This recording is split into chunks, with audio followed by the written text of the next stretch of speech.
远处有一艘小帆船，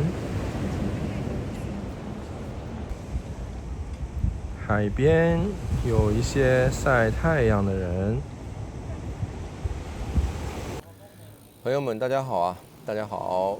今天呢是2025年的9月13号，今天又是星期六了，一周又很快的过去了啊。那么今天呢，想给大家做一期网友问答啊，因为一个星期下来呢，其实网友啊也提了不少问题。那么有时候呢，因为打字的关系啊，就很多问题没有办法打很多字，所以呢，就是今天呢，我们就统一的回答一下。这个网友问答呢，我们会一直做下去的啊，就每个星期都会总结一下网友的一些问题啊，然后进行一个回答，好吗？首先啊，有人说离开西班牙准备去哪里，也没有说期待更新啊。事实上呢，就是说，如果这一次啊，就是要离开西班牙，肯定是就是第二次一个润了，对吧？那我肯定会很慎重啊，因为就是你第一次润啊，你就花了不少人力、财力、时间啊成本，你再又润啊，你肯定也是其实我心里面也不想就一直的搬来搬去啊，或者什么，这样也很累，对吧？所以肯定是要慎重再慎重。那么目前呢，就是我想的肯定是要找一个税相对低一点啊，然后呢，当然生活条件啊各方面的什么也要我觉得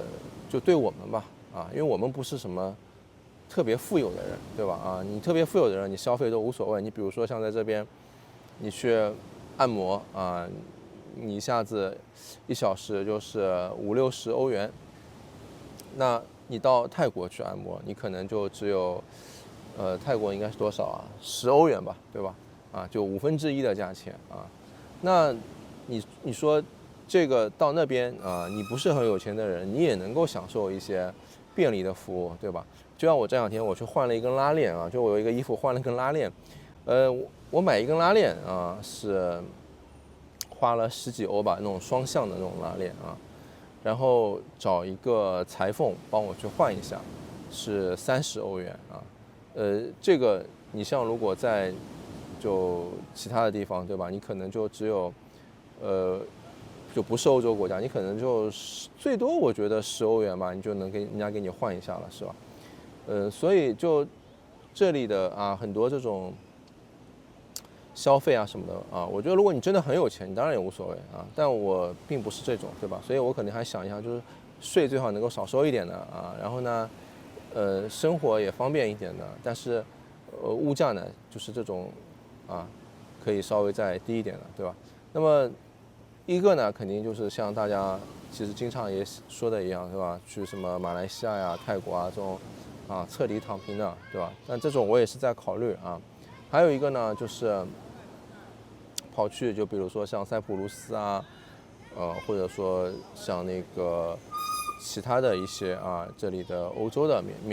低税的一些国家，对吧？这个也是的，但我觉得就是要看准一个时机还有就是呢，财力就是说你又要准备花多少钱，就这次我想把它计算的稍微精确一点就不要像之前那样就迷迷糊糊的，对吧？对，这个是需要花一段时间的，但是我们肯定会持续到时候更新的还有就是你像什么泰国、马来西亚，这个我很了解，对吧？但是你说像塞浦路斯包括像这里其他的什么安道尔这些国家，我自己也没有去过，我肯定也要花时间，最后肯定还是要去看，对吧？说不定跑去了一发现，也非常不好，对吧？那因为你像在西班牙，比如说我经常买东西，那西班牙它，你从什么德国你从瑞士或者你从什么其他的欧洲的国家买东西，基本上2天吧，就也能够给你运到但如果你去比如说像塞浦路斯，它这个就是快递的那个价格也会贵，时间也会变多啊。还有呢，就是它有些东西它不送到那边，就比如说你像亚马逊，我很喜欢在亚马逊上买东西。那亚马逊，你在西班牙对吧？就是你是免运费的啊。但是如果你跑到那个塞浦路斯，那么它是从英国站送过去的，还是反正就是一个别的地方的站送过去的。那么它额外的每个东西都要收运费，这个运费就一笔也不便宜，对吧？就是而且就是它那边所有的东西都是进口的，因为它是一个岛嘛，它没有就是衔接陆地的，所以所有东西都是进口过去的。像那边的水费、电费啊，电费因为有太阳能，但如果你没有太阳能，那就会比西班牙还要贵，水费、电费啊，包括那个就是吃鱼啊，因为我们比较喜欢买鱼吃，就那边的鱼，他们就是禁止什么捕捞啊，就要保护生态，所以虽然它是一个四面环海的地方，但它买鱼很贵，它的买那个一些什么三文鱼什么的，比西班牙这边还要再贵个40%-50%啊。所以这些都是要考虑进去的，对吧？就是说，你如果我的收益啊，比如说你在那边开公司什么的，税收很低，15%，如果去掉那些税、那些收益啊，然后再 cover 掉我的生活成本，那这些东西啊，我是正向的，对吧？那么我觉得这个就值得啊。那如果说表面上一看啊，你算得很那个，但你最后反而是更贵了或者什么的，对吧？所以这个我觉得是要考虑进去的，是要就仔细的去算啊，并且吧，其实你像家里面对吧，像什么父母啊什么的，他们也会觉得很奇怪啊，你怎么一会儿又要搬来搬去了，所以也会对你就是你要跟他有思想上的沟通啊，你要慢慢的去解释一些东西，对吧？这个都需要一定时间的啊。最后你肯定还要各种手续啊什么的，但我觉得那边有一个很好啊，这个我也可以分享给大家，就是那边呢，就是你只要花钱你去买一个房子，那么就是你可以立刻就有拿到绿卡啊，你就可以居住在那里。那对于比如说有些啊，你像比如说像我们父母，如果他们要比如说未来也想长期的住啊，或者住一段时间比较方便来回的，那直接他在那边买一个房子，对吧？那么就对我们来讲就没有什么再去为他们又要办什么手续啊。那如果说你要在这里的，那你要再给他们去办手续啊，办什么东西啊，这个又是很麻烦，就是很伤精力的一件事情。那个我觉得是一个优势啊，就是一个比较好的事情啊。反正啊，就是我们一旦有新的一些，我们会更新的啊，这个大家放心。还有人说啊，可能考虑下去荷兰、比利时啊。说真的，我真的考虑过去荷兰啊，比利时我没有想过啊，因为荷兰呢，首先就是它也是对吧？就像前面我们之前也说过啊，它是一个就你入籍时间啊什么的也是5年啊，就很快的，对吧？这个就是如果你从就是移民标准来讲啊，那它确实是一个比较好的。那么而且呢，就是相对来讲呢，那边的环境啊各方面啊，我觉得它要比可能像法国啊或者西班牙或者现在德国啊什么，相对来讲可能要更好一点啊，因为就是那边就是它的就去的移民的数量可能没有那么多，对吧？那你像最近法国，比如说它又发生了一些事情啊，也是就你好像感觉就频繁的啊，这几年就那个像法国啊或者说德国啊，包括西班牙都会有一些这样的事件啊，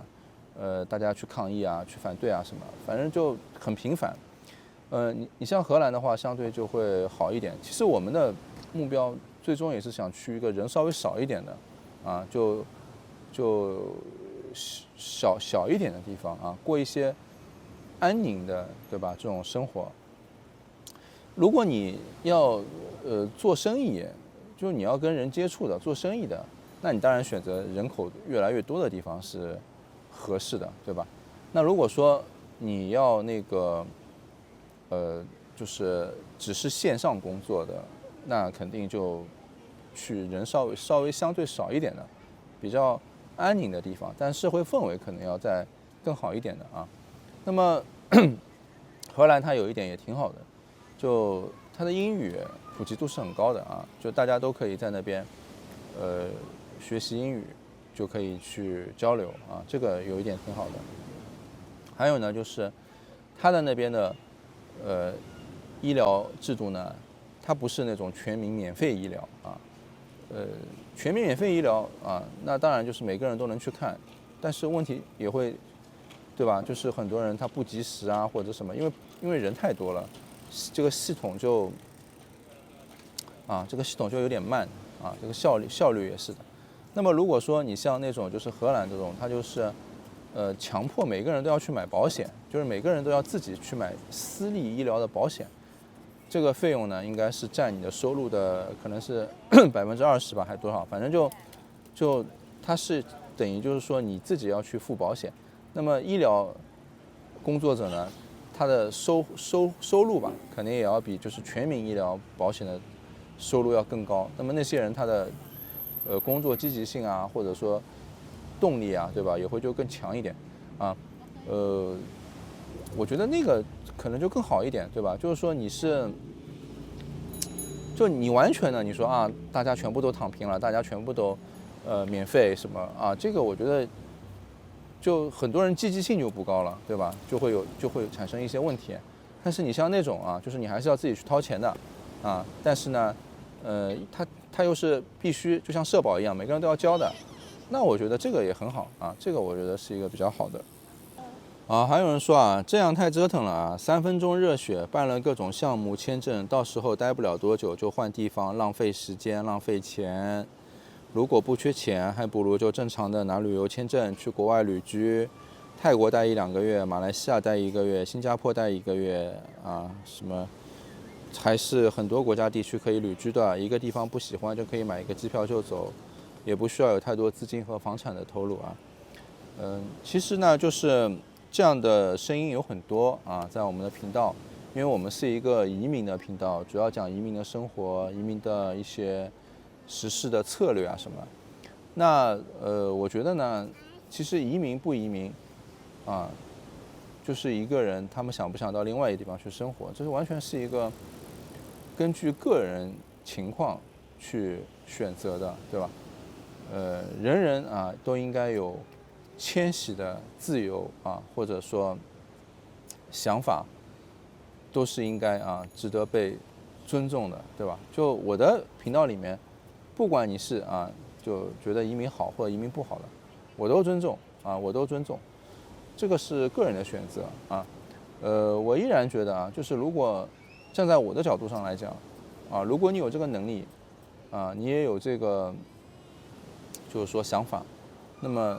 去世界各地啊过不一样的生活，这个我觉得是没问题的啊，这个很好，就丰富人生啊，因为人生最终，对吧？大家都要回家的，从哪里来，回哪里去啊，所以就是说，其实一个人的人生就是要多丰富一点，有不同的人生，这个我觉得才是更好的，对吧？啊，还有人说啊，现在办理扎根的逗留时间要求缩短了吧，3年改2年了，但还是要求当初必须是合法入境西班牙的才行啊。其实呢，就是扎根居留呢，它今年5月份最新的就是原来你是要在这边住满3年，现在呢你只要住满2年啊就可以了。那么这个2年和3年怎么体现呢？就是通过你的住家证明啊，到那个政府里面去登记，然后呢，就是你在这边其他的一些什么医院呐、什么坐车子啊，或者各种各样的能证明你在西班牙生活的东西，对吧？这个呢，其实它都就它是没有要求你一定是合法进入的啊，这个我必须实话实说。就你如果是有些人他是什么海里面游泳游过来的，或者说什么爬山爬过来的这种走线的啊，这个也是 OK 的啊，这个他们也是我知道他们是有这样的就是申请下来的。但是呢，我觉得这个并不是一个关键点，关键点其实还是落实在经济上面。这个我之前已经发过有关什么扎根聚落一些讨论这个话题的大家也可以去看一下。因为你其实就是你必须自己去这个购买一个合同然后缴纳一些社会的保险，这个费用1年下来也是不便宜的，并且就是我觉得在那样的一种情况下面，就是你跑过来你能否就是在这边生存下去承受的这种压力，并且又能够找到工作，或者说又能够赚钱再生存下去其实这样简单的来讲，就是你也要花个几万欧元你才可以就是上岸并且后面你能不能继续待下去，还是要取决于你是否能够一直工作下去。那在目前真的工作不好找所以这个我觉得难度是很大的而且就是你还有很多风险，对吧？因为目前的政策也有可能随时在变，因为它既然能够变成这样，那么换了另外一些人上来，可能就会又会变回去，或者变得更难，这都是有可能的所以就是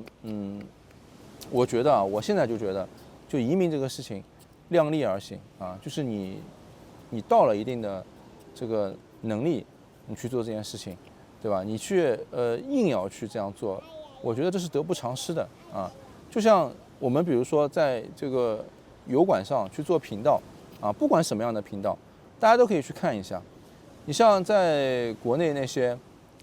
整天就是拿个大碗盆吃饭或者去什么外面那种什么50块100块吃个泡面，或者说吃个什么集市吃个什么农家土鸡的，他这些视频，这些人他也都很赚钱但是你说在海外就是移民到国外来的，在油管上做这些频道的，我看他们赚钱赚的还没有在那些人多。就算是那些讲时政的，讲那些什么评论的，对吧？擦边的，你海外有很多人他骂他骂的都不能回国了，对吧？可能还在这个国内会有一些各种问题心理压力也很大。他赚的还没有反而待在国内的人家说时政的，人家打擦边球的，对吧？那些人还能每天就是有个几万观看那个吃打折的什么饭菜对吧？还能请阿姨就只要这个流量不好了，再讨论海外对吧？我觉得这个东西就是真的，我觉得这个东西，我现在就觉得真的这个是跟你人的能力有关系还有比如说你看到这种像他人在国内，他整天教你怎么样用 ChatGPT 去赚钱，是吧？怎么样用那个什么人工 AI 去赚钱这些博主他们都在中国但是他们赚的是美元你要说中国现在经济好不好？那中国经济现在肯定是不怎么好，对吧？但是这些人他赚着美元，他在中国享受着现在通缩下更那个好的这个生活但是也有很多人他苦逼的在国外等身份等什么，对吧？你要是来了，你肯定你就是要等这些东西，然后你花的钱也很多，你有能力去做些吗？你没有这些能力了。那些人为什么他在国内他做什么 ChatGPT 好赚钱他们给你设计出来一个什么 AI 的一个外国人在讲其实这些频道都是中国人的，只不过他这个人脸是设计出来一个外国人为什么他能这么做？因为他在国内他买一个苹果的工作站最新款的，他比在西班牙买一个要便宜接近一半可能那边只要3万人民币，这边可能你就要6、7万，是吧？那你这些东西就不是光一个苹果工作站，你肯定还要其他东西，对吧？你什么硬盘什么的全部都要搞在一起。就你这个你就没有办法有像他这样有生产力，啊，这个就是生产力。那他掌握了生产力，他上这个频道，他赚外汇，对吧？他赚的比你多，所以我觉得你要想一想。我昨天还看到一个人，他是就拿一把菜刀，啊，他在那边切菜。其实那个切菜在中国的厨师里面都是最基本的功夫。我可以说很多人都有这个功夫。就比如说拿个黄瓜切得很细很细很细，很快很快，土豆拼命切，还有雕一些花什么。他们在油管上，他们都有这种几百万、上千万的观看，啊，这个收入是很高很高的。但是这个我觉得他也没有出国啊，他也没有说什么要拼命的跑来，有可能就是你跑出来，就在这里你也没有能力做这件事情，对吧？啊，所以我说啊，就是就你还是要想一想，就是更多的，对吧？就在你现有的能力之下，你是不是学一个手艺，或者说学个什么东西，啊，我觉得还是更多的要去想一想啊。不一定啊，就是这条路一定是适合你的，对吧？当然我也不是说就一定不适合你，对吧？但是啊，我可以告诉你，就是啊，也有人没有那么做，因为我觉得啊，就是我现在劝一些人啊，就是他真的是很吃力的要做这件事情，我觉得就不值得啊，不值得，就等于透支嘛。你一个人的透支了，你还能好吗？对吗？你就不好了呀，好吧？还有人说啊，就是他说，美元美债确实是给你5%的利息，但是美元它会贬值啊。那么这个就是说你想它的利息，他想你的本金，这个话有没有道理啊？其实我觉得这个话是有道理的啊，因为我们都知道，对吧？就是你买了他的美债啊。然后呢，它有可能到时候美元贬值了，比如说美元给你贬个10%啊，那么你的这个美债赚的这个5%的利息，你就不划算了，对吧？但是呢，有一点我们要这样想，就是我说的这个轻资产就现在这个时代，你轻资产你去理财，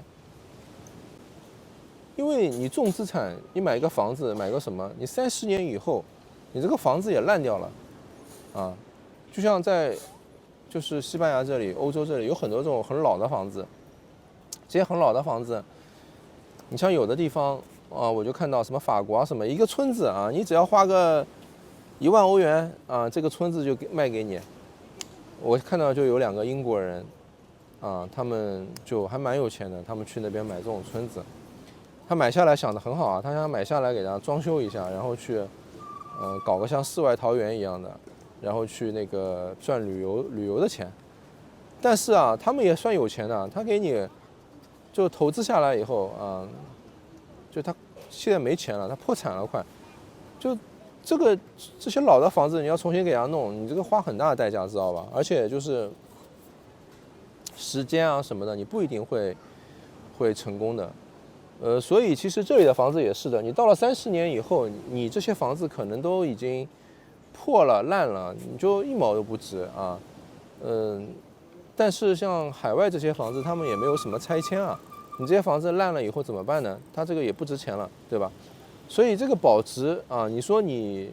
就算美元它到那个时候它贬值了，但是它依然是一个，就是你本金，你就比如说你1000万吧，你贬值了。你算上5%的利息，然后它又贬值了10%，对吧？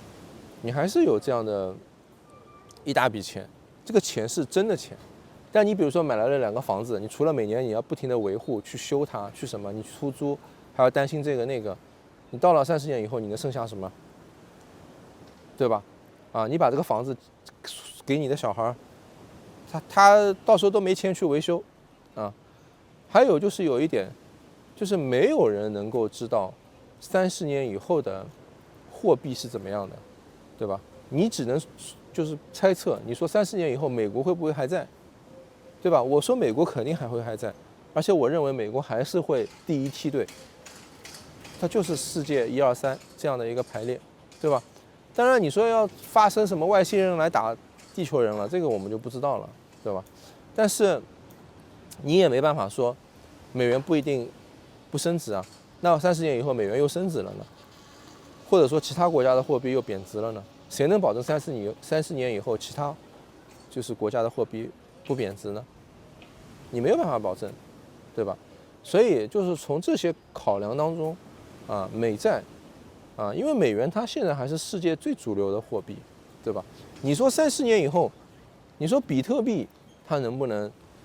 收益大于这个美债？我觉得这个是有可能的，这个是有可能的，当然也有可能就没有，对吧？因为这个东西毕竟比特币它诞生，就你也搞不清楚，对吧？到底这个东西怎么样？但是你要稳妥的，你当然还是就是美债，是吧？好吧。